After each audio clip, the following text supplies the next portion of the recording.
Hola, buenas tardes a todos. El tema de la clase de hoy es oncogénesis, es decir, la génesis de los procesos tumorales o de transformación celular. Como les comenté en la clase pasada, para entender bien esta clase ustedes tienen que comprender que lo que va a conducir a un proceso oncogénico básicamente son eventos que inhiban la apoptosis y o que estimulen la progresión del ciclo celular. De esa manera podríamos resumir cuáles son los procesos que llevan a la génesis tumoral, aunque vamos a ver que en esta clase que es un poco más complejo que solamente eso.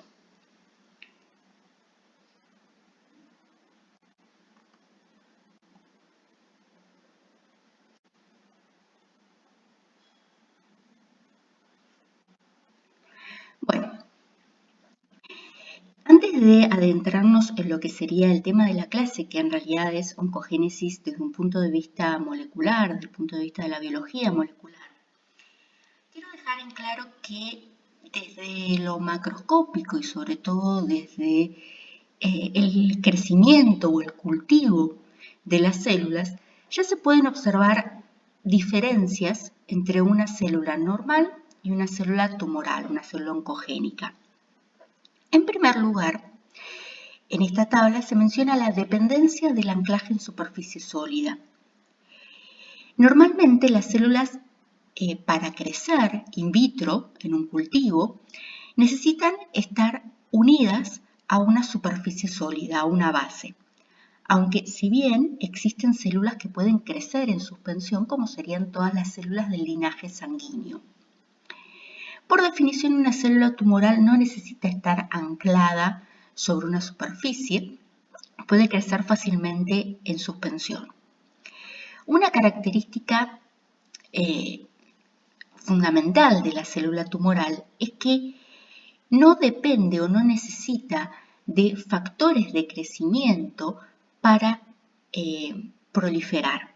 Y esto es característico de los tumores, donde la proliferación ocurre independientemente de las señales que reciba del medio extracelular. También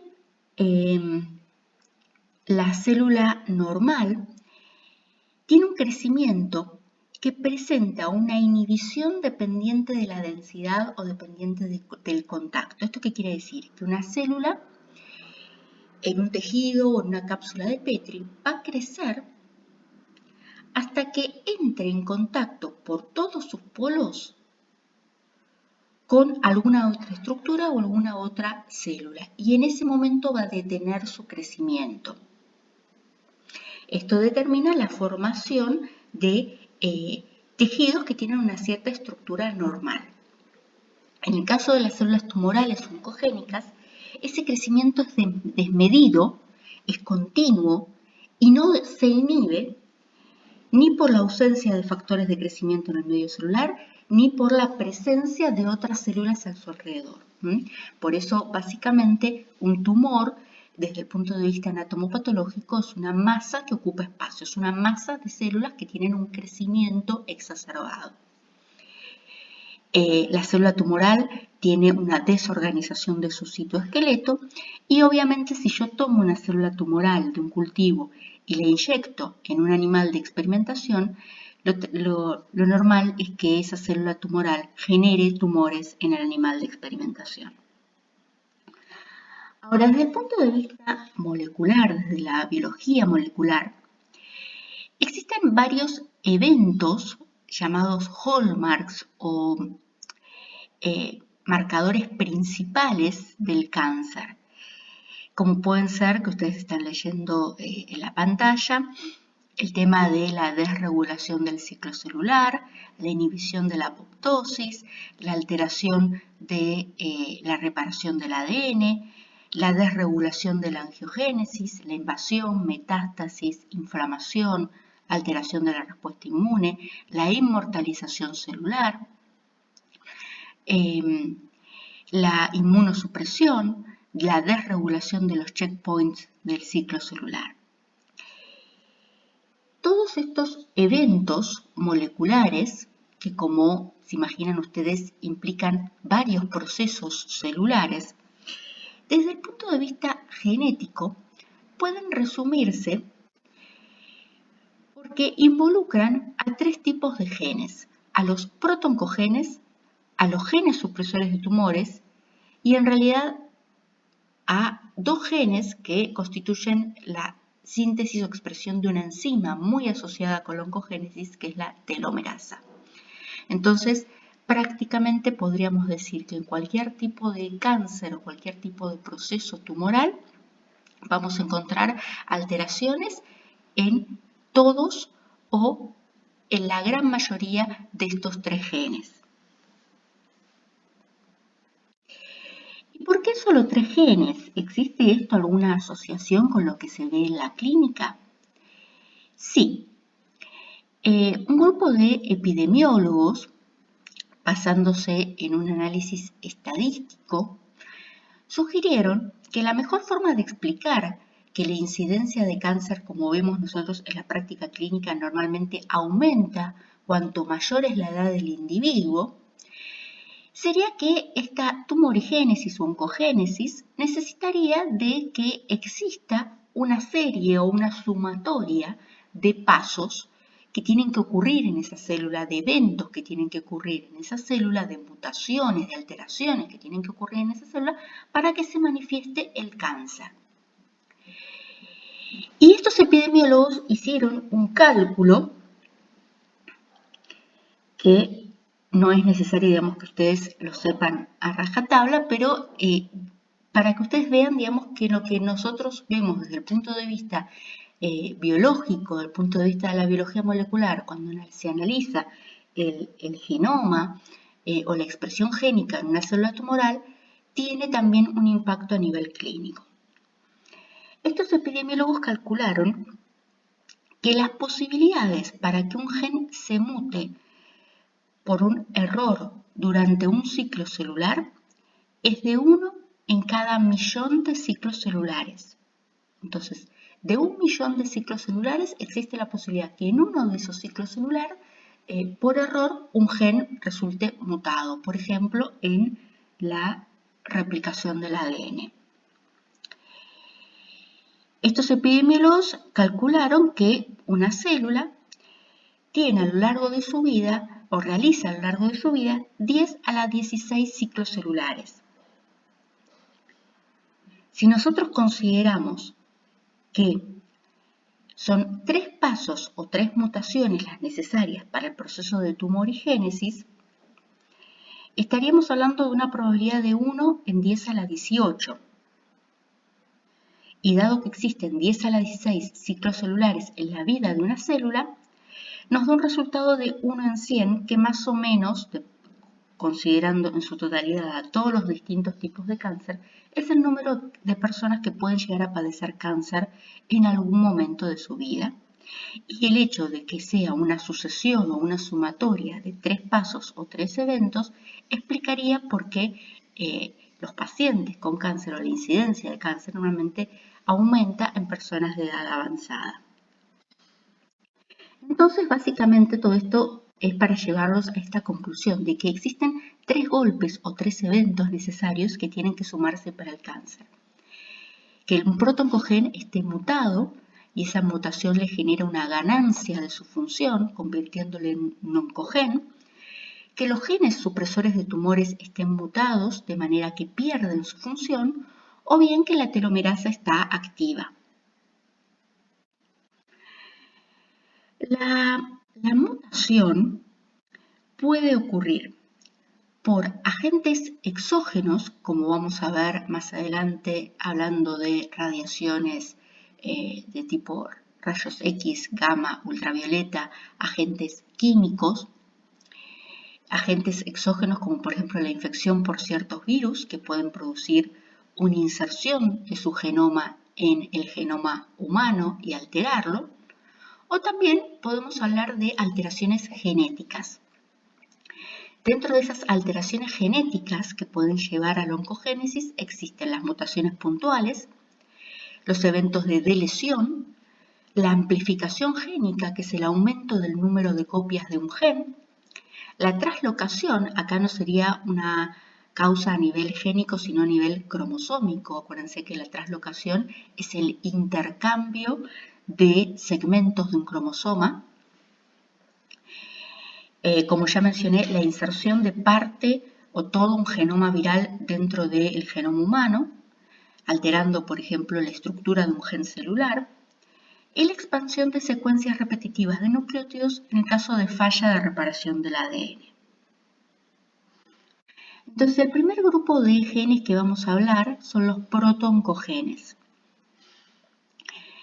Los protooncogenes son genes fisiológicos, genes que codifican proteínas que tienen una función fisiológica. Vamos a ver que los protooncogenes son nuestros factores de crecimiento, receptores, proteína G, proteínas tirosina quinasa, que intervienen en las vías de transducción de señales, factores de transcripción, etcétera, etcétera.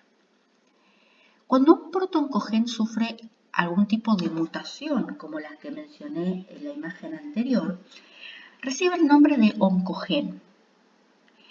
Y la característica de la mutación del protooncogen es que éste pasa a cumplir la misma función que tenía, o sea, sigue expresando la misma proteína, pero esta cumple su función en exceso. Por eso se llama que la mutación de los protooncogenes es con ganancia de función. Y recordemos que cuando el protooncogen se muta y adquiere una ganancia en su función, realiza su misma función que venía realizando fisiológicamente, pero en exceso, pasa a ser llamado oncogen. Existen casos, que son muy pocos, donde a nivel normal, fisiológicamente, el protooncogen no se expresa. Pero cuando se muta en la oncogénesis, comienza a expresarse y comienza a sintetizar proteína. Existen muy pocos casos de este ejemplo que les doy. La mayoría son genes fisiológicos que normalmente se expresan y que al sufrir una mutación, comienzan a expresar esa proteína en exceso y reciben en ese momento el nombre de oncogenes. Entonces, viendo la imagen, podemos hablar que un protooncogen puede mutarse por una translocación, que como vemos, este gen de color celeste recibió un segmento cromosómico que estaba presente en otro cromosoma, y entonces ahora tiene un promotor distinto, un promotor nuevo, que puede ser un promotor mucho más potente, que aumenta la transcripción y por lo tanto la síntesis de proteínas. Entonces vemos que la proteína es una proteína normal, pero que se sintetiza en exceso gracias a que ahora tiene un nuevo promotor por la translocación. Y esto es un oncogen. También un oncogen puede ocurrir cuando este protooncogen sufre una amplificación génica. Ven que aumenta el número de copias del gen y entonces se sintetiza la misma proteína normal, pero en exceso. También el protooncogen puede ocurrir porque aparecen mutaciones puntuales, ya sean dentro de un elemento de control, como puede ser un enhancer, que potencia la expresión génica, o dentro de un promotor, y entonces se sintetiza mayor cantidad de la proteína normal. O bien la mutación puntual ocurre dentro de la secuencia del gen, que puede llevar a sintetizar una proteína que ahora es mucho más resistente a la degradación o bien es hiperactiva. Acá no hay, en este ejemplo, en este último ejemplo, no hay una síntesis proteica o una expresión génica en exceso, sino que es la misma cantidad de proteína, pero que está alterada de manera tal que, por ejemplo, tiene mayor vida media. Entonces, redondeando esta idea, en una situación normal, el protooncogen se expresa sintetizando una proteína. Cuando hay un estímulo del extracelular, la proteína se sintetiza y actúa. En ausencia de estímulo, no hay expresión génica. Pero cuando este protoncogen se muta, recibe el nombre de oncogen. Y en este caso, la proteína anómala, que se denomina oncoproteína, se sintetiza y actúa, como vemos en la imagen, independientemente de que exista un estímulo del extracelular. Por lo tanto, esto lleva a una actividad excesiva de esa oncoproteína, lo que conduce al cáncer. Y acá en este gráfico tienen ustedes quiénes son los protoncogenes. Los protoncogenes codifican componentes que intervienen en cascadas de transducción de señales y que, por ejemplo, regulan procesos esenciales para la célula como puede ser el propio ciclo celular. De esta manera vamos a tener que hay protoncogenes que son factores de crecimiento como cis, protoncogenes que son receptores de factores de crecimiento como el CERP, proteínas GES como el CRAS, tirosinquinasas intracelulares como ABL, CMOS y en el núcleo factores de transcripción como CMYC, CFOS, CJUN. Dentro de estos protoncogenes, uno muy estudiado que es muy común que esté mutado en los tumores humanos es el protoncogen RAS. Esta es una imagen que ustedes ya la vieron en la clase de ciclo celular. RAS es una proteína G que interviene en la vía de las RAS-MAP quinasa y que lleva la señal que se activa cuando un factor de crecimiento es tomado o entra en contacto con un receptor en la membrana plasmática. Entonces se activa la vía de las RAS-MAP quinasas que termina estimulando la transcripción del otro protoncogen, CMYC, que es un factor de transcripción y que en el núcleo estimula la síntesis de la ciclina D para que la célula ingrese al ciclo celular y progrese en G1. Esta proteína RAS es una proteína que cumple su efecto, o sea, de activar la vía de señalización o transducción de las MAP quinasas cuando está unida a GTP y se inactiva cuando está unida a GDP. Esta inactivación la logra mediante una proteína que se denomina GAP o proteína activadora de la GTPasa, que cambia GTP por GDP. Entonces, en una situación normal, cuando hay un estímulo, la proteína RAS se activa, genera su efecto y una vez que lo logra, se inactiva gracias a GAP. Obviamente, en un proceso oncogénico podemos encontrar mutaciones en el gen RAS, el protoncogen RAS, convirtiéndose en oncogen RAS, para que esté constitutivamente, o sea, continuamente unido a GTP y por lo tanto realice su efecto de activar a las vías de las MAP quinasas, o bien también en otros casos se encuentran mutaciones en la GAP, la proteína activadora de la GTPasa, la cual estas mutaciones generan una inhibición de su actividad. Al estar inhibida su actividad, la GAP no puede inactivar al protoncogen RAS y este sigue realizando su efecto. Otros dos protoncogenes muy estudiados son BCR y ABL.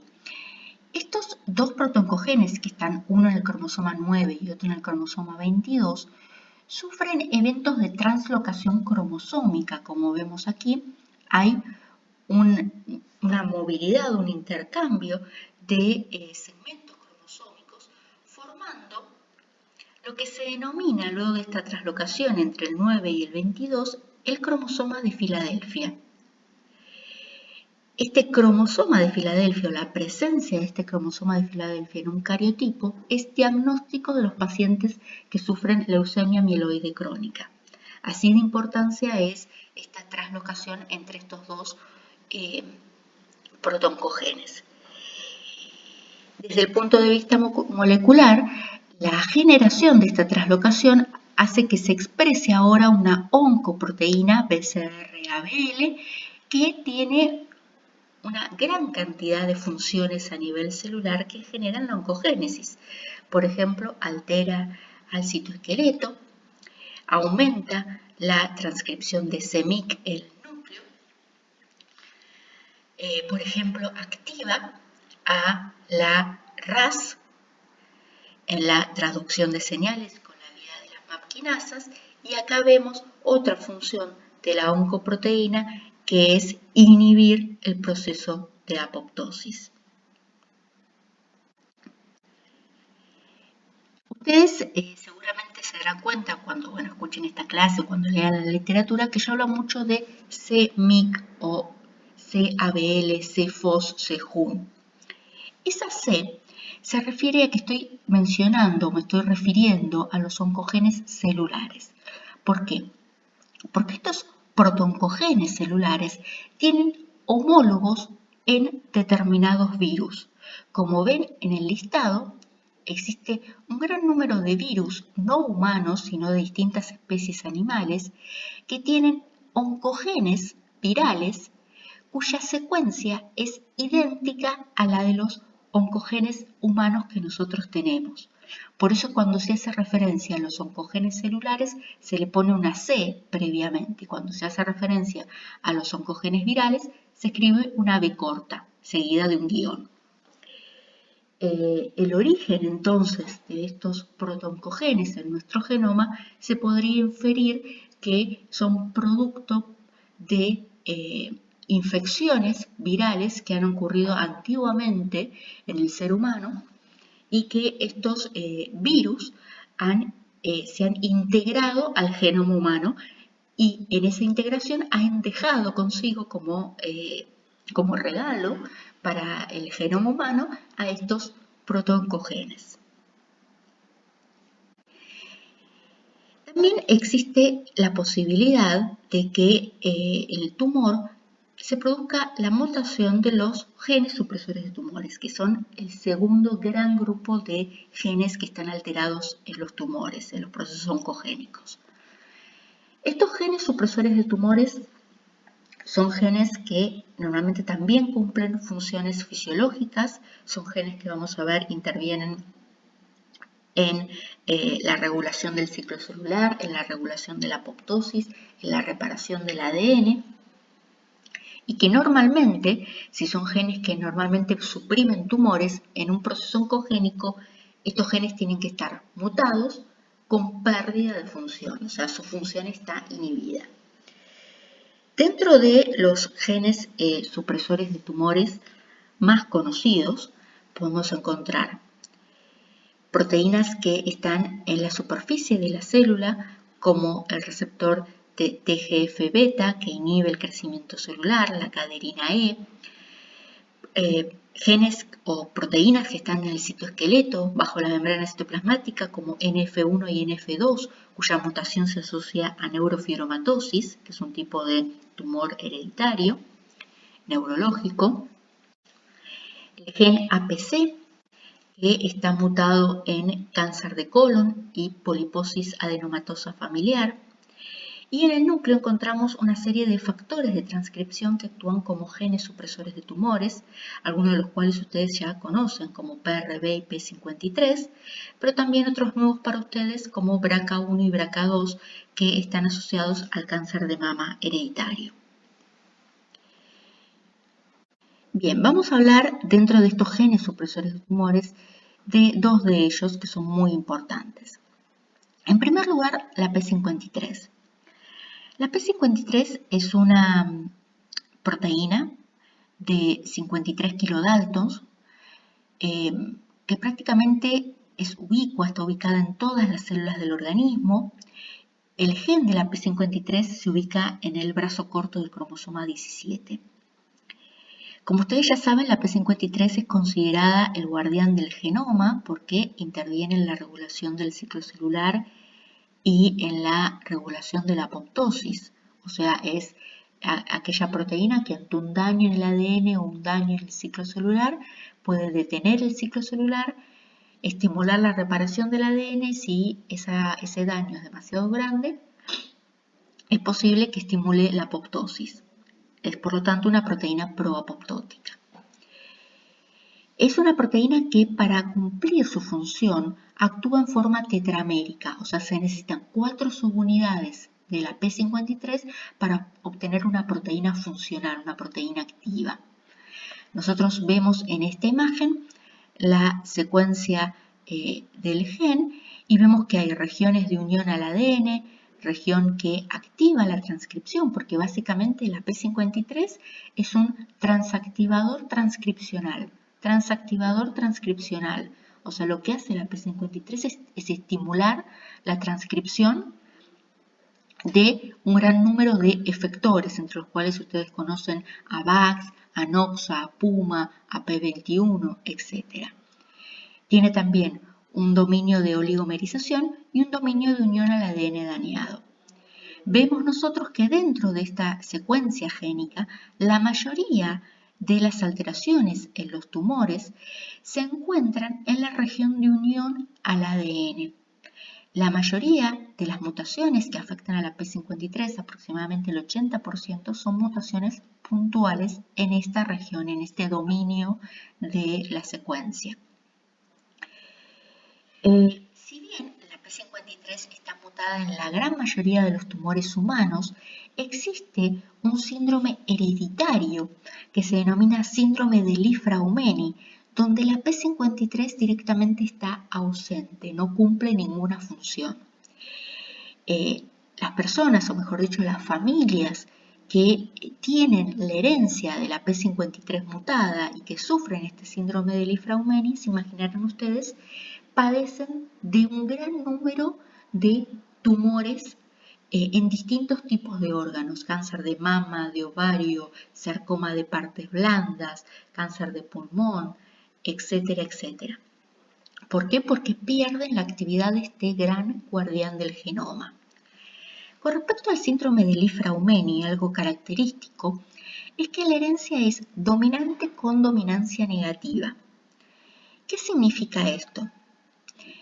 Que las personas heredan directamente un alelo de los dos que tienen normalmente. Nosotros para cualquier gen tenemos dos alelos, pero estas personas con el síndrome de Li-Fraumeni heredan un alelo mutado para la P53 y un alelo normal.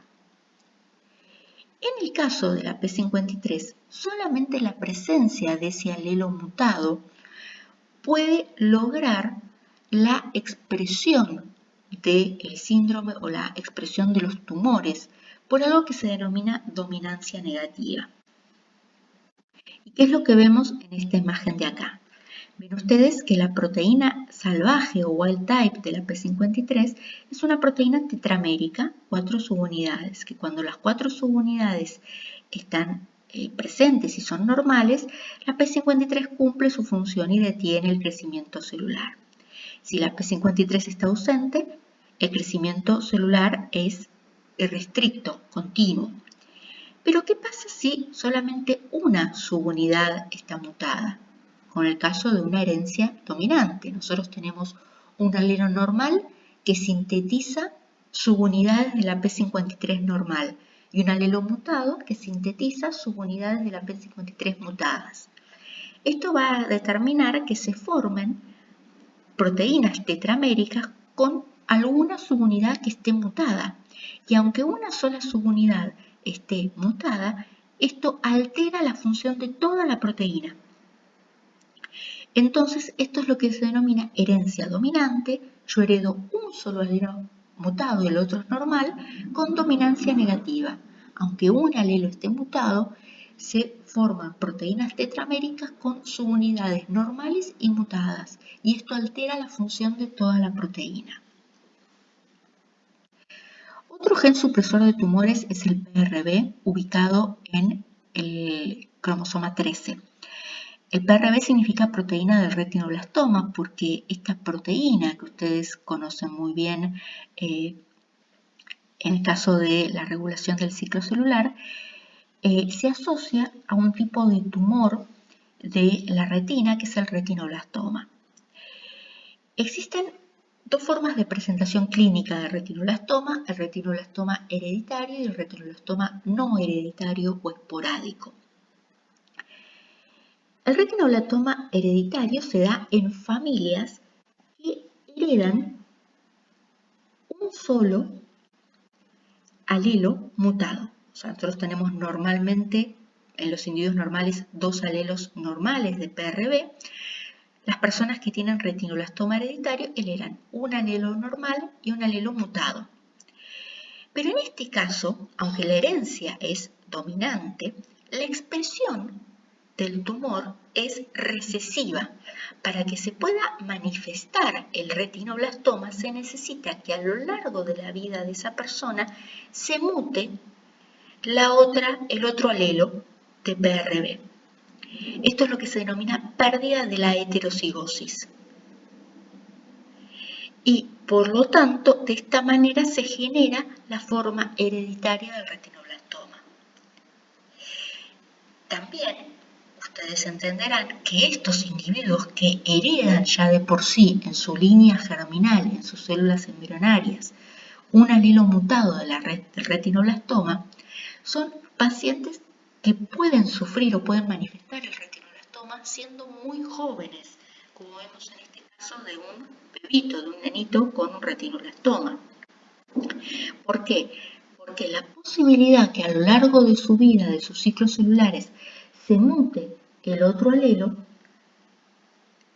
es más posible y más factible que tener una forma esporádica o no familiar del retinoblastoma, donde yo directamente heredo los 2 alelos normales y tengo que esperar la posibilidad, el azar, que a lo largo de mi vida se muten los 2 alelos de este gen. Por lo tanto, las personas que tienen retinoblastoma no familiar, no hereditario o esporádico son generalmente personas más añosas, con edad mucho más avanzada que los que tienen formas hereditarias. Recuerden también que existen inhibidores de la P53, donde, ¿se acuerdan? Mencionamos a las proteínas E6 y E7 del virus de la papilomatosis humana, pero también está la MDM2. La MDM2 es una proteína efectora de la P53, ella misma estimula la síntesis de MDM2, que a su vez estimula la inhibición de la P53. Y por otro lado está la ganquirina, que puede inhibir a la PRB, mandándola al proteasoma, pero también puede estimular la ganquirina a la MDM2.